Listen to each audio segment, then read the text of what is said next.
O Ailon nunca jogou com o Abel Braga. O Ailon só jogou no time B, foi o melhor jogador e nos encantou. E nunca apareceu porque o Abel, ao contrário, se tu pegares a referência do rival, do Grêmio, em que o Luan, numa primeira necessidade, apostaram no Luan, o Inter nunca apostou, porque não é da característica do seu treinador apostar num jovem como solução. Eu até concordo contigo. Aí vai apostar os 40 minutos do segundo tempo? Aí não, né? Nesse aspecto, ele tem o Rafael Moura e ele tem uma reposição imediata que é o Wellington. Desculpa, o Wellington Paulista, para mim, está num nível abaixo do Ailon. Bom, outra discussão. E eu tenho dúvidas do que teria rendido o Ailon até agora em relação até mesmo o Rafael Moura. Mas aí, é que eu não...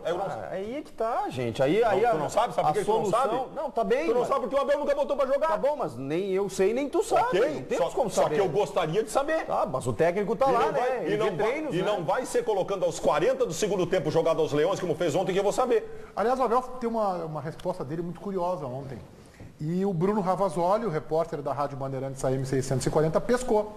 Normalmente é de uma resposta do seu entrevistado que sai uma grande pergunta. O Abel terminou uma das suas respostas falando que depois de 2-1 o jogo acabou. E o Bruno quis saber mais. Vamos reproduzir esse trecho da Rádio Bandeirantes na questão feita pelo nosso Bruno Ravazoli. Preste atenção. Depois de 2-1 não, acabou o jogo. Agora nós tivemos praticamente 5 meses sem essa equipe perder. E tivemos muita humildade, muita grandeza quando vencemos. E temos que ter grandeza também quando perdemos. Eles fizeram o segundo gol no erro nosso. Aí o jogo acabou. Depois que o Inter levou o segundo gol, acabou o jogo. Você diz isso porque o time não tem poder de reação, porque você não confia nas peças no banco de reservas, porque falta grupo, porque você diz que depois do segundo gol do Cruzeiro o jogo acabou. Não. Acabou porque aí nós não conseguimos jogar, eles não deixaram. Eles vinham, começaram a esperar com 2 linhas de 4 no meio campo e jogar em contra-ataque, jogar no erro. Agora que eu quarta-feira entrei sem 7, perdi mais 2 no primeiro tempo. Tinha grupo, agora não tem grupo. Não, você que está falando isso. É porque o Cruzeiro se postou atrás, achou o segundo gol. Até aquele momento nós éramos superior. Aí fecharam muito bem e é o que eu falei, cara. Agora é o momento da grandeza. É a primeira derrota no ano. Esse grupo aí está de parabéns. E ele não vai entregar e baixar os braços, não. É ruim, né, para o time da grandeza do Inter que depois do segundo gol o jogo acabe, né? É ruim, eu acho meio inexplicável. Mas vou abraçar a tese do Abel, que o Inter não conseguiu jogar porque o Cruzeiro amarrou bem.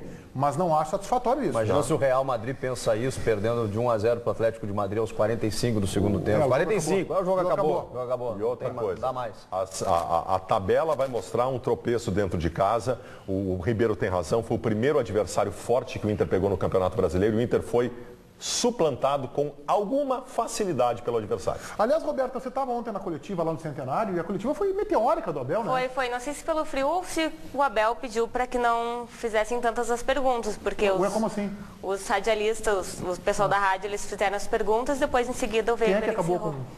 O assessor de imprensa. A informação que Rodrigo Weber? A informação que o Bruno Ravazoli nos passou, porque me estranhou também, foi muito lenta, é de que era uma lenta pergunta... não, rápida. Rápida, perdão. Era uma pergunta por profissional. Por quê? O Rodrigo Weber... O Rodrigo Weber já trabalhou do lado de cada balcão, né? Ele sabe, né? Falta uma 3-1. Despenca para a 8ª colocação. Aí o assessor de imprensa do clube não entende esse momento.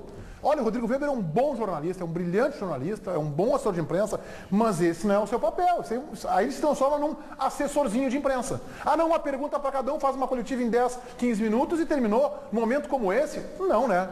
Aí não pode. Aí o clube... Se o Rodrigo Weber quer agir assim, num papel que é muito mais se travestindo de segurança para terminar olhando para o relógio, uma perguntinha para cada um, num momento importante, num jogo contra o líder do campeonato... Não, aí ele está na função errada. Ele tem que estar do outro lado, vai trabalhar como segurança, sai da assessoria de imprensa e, de novo, acho ele um bom jornalista, já militou do lado de cada balcão e sabe que, nesse momento, o treinador tem que falar, tem que explicar o que aconteceu, tem que projetar o que vem por aí. Mas talvez a determinação não tenha sido dele, ele só tenha cumprido algo que veio de Então cima. Quem determinou é um incompetente. Não, eu não estou fazendo essa avaliação, só estou dizendo que...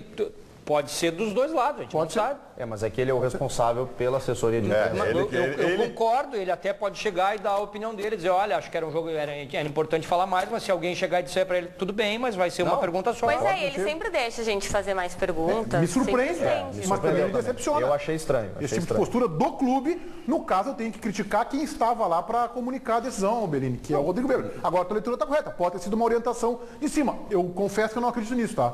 Acho que foi muito mais sentido de proteger o treinador que o Rodrigo Weber agiu assim. E aí eu vou dizer, é uma atitude pequena. Neste momento não pode falar. Quer dizer que se ganha de 4-1, deixa falar uma hora. Aí esse jogo não. E se não é leal. se perde por goleado, é rebaixado, enfim, aí ninguém fala. Aí ninguém fala. Ribeiro, vamos falar do Unisson? Vamos lá, com licença. Ok, estou aqui.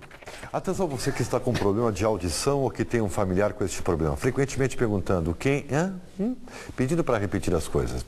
Vamos resolver esse problema, não é mesmo? Vamos acabar com esse verdadeiro tormento. Mas a primeira coisa a fazer é ter informação correta.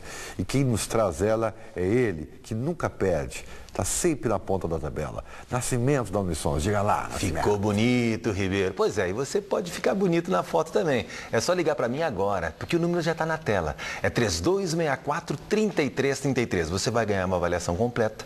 É feita com uma fonoaudióloga, vai matar dúvidas se precisa ou não utilizar o aparelho. O aparelho auditivo, se precisar, olha aqui, eu vou mostrar direto. Perde o medo. Olha aqui, ó, pequenininho, não aparece.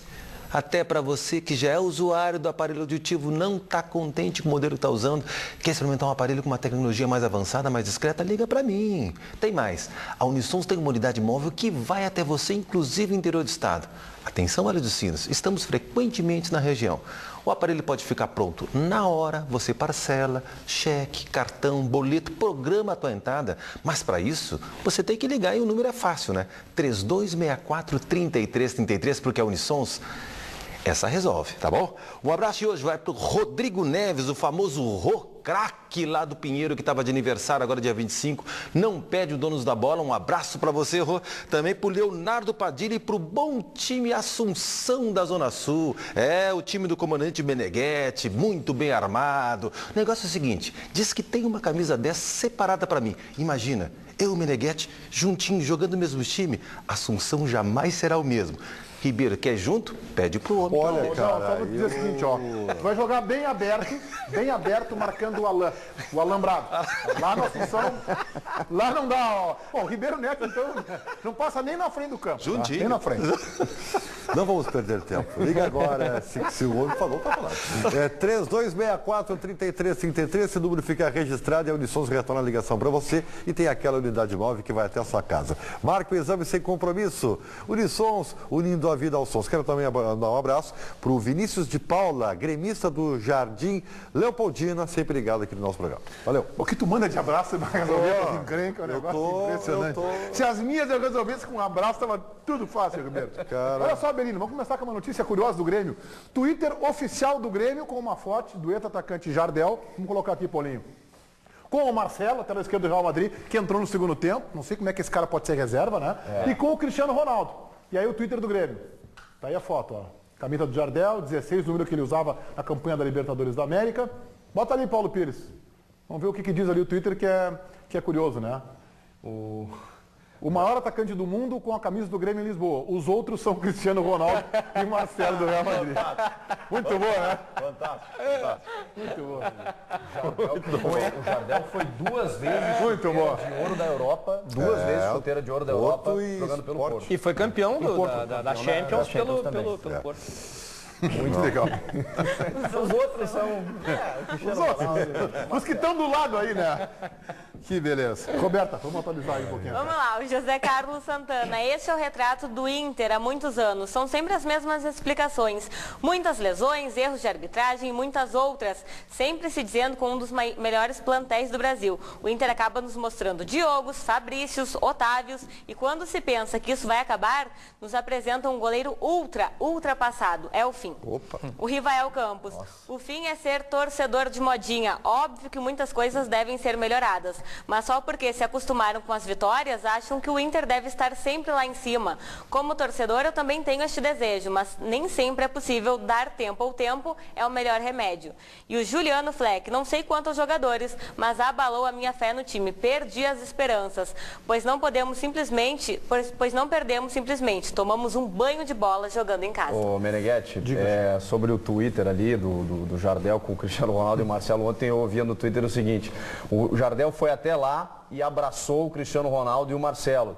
e eles fizeram gols na final da Champions. Tem torcedor pedindo desesperadamente que o Jardel venha e abrace o Barcos. Que dê um abraço fraterno no Barcos para ver se a coisa... Ô, Meneghetti, tem uma telespectadora que mandou um comentário aqui, que nos assiste sempre, a Márcia, que eu acho que é ponderável. O Internacional, durante o Campeonato Gaúcho, poupou o seu time titular durante grande parte da competição. E agora está sofrendo com tantas lesões. Parece meio estranho, né? Os jogadores jogaram tão menos e o time está tendo tantas lesões. É de se analisar isso aí. Acho que vale uma matéria, inclusive, para nossa reportagem, eu, Cadu Roberta, com o departamento médico e físico do clube, né? O Chico já introduziu o assunto do Barça, daqui a pouco a gente vai mostrar a derrota do Grêmio para o São Paulo, sábado à noite, lá no Morumbi. Mas a gente vai colocar agora o Enderson Moreira, o técnico do Grêmio, falando que o atacante Barcos precisa de uma sombra. Vamos acompanhar o que disse o Enderson. Em relação à sombra de um jogador para o Barcos especificamente, eu acho que todo jogador, todo o elenco, né, para que a gente possa buscar conquistas, a gente precisa sim de ter jogadores qualificados e quanto mais vierem, melhor para todos nós. Nós temos hoje no elenco o Kleber voltando, o próprio Lucas Coelho, que é um menino ainda, mas que sempre que tem oportunidade tem jogado bem. Mas aquilo que eu falo, o Barcos é um jogador extremamente importante. Às vezes vai acontecer uma situação ou outra de não conseguir fazer o gol, mas é um jogador que sempre busca, tenta até o último instante. E ainda quero ressaltar que esse último lance foi totalmente criado por ele. No balão ele conseguiu dominar a bola com uma dificuldade, conseguiu colocar a bola no chão, conseguiu, né, fazer uma jogada maravilhosa. Se ele faz o gol hoje, todo mundo estaria falando que, né, golaço, gol fantástico. Acontece com quem está ali. E só com quem está ali, mas tem toda a nossa confiança, tem certeza e convicção, já na quarta-feira ele vai poder nos ajudar.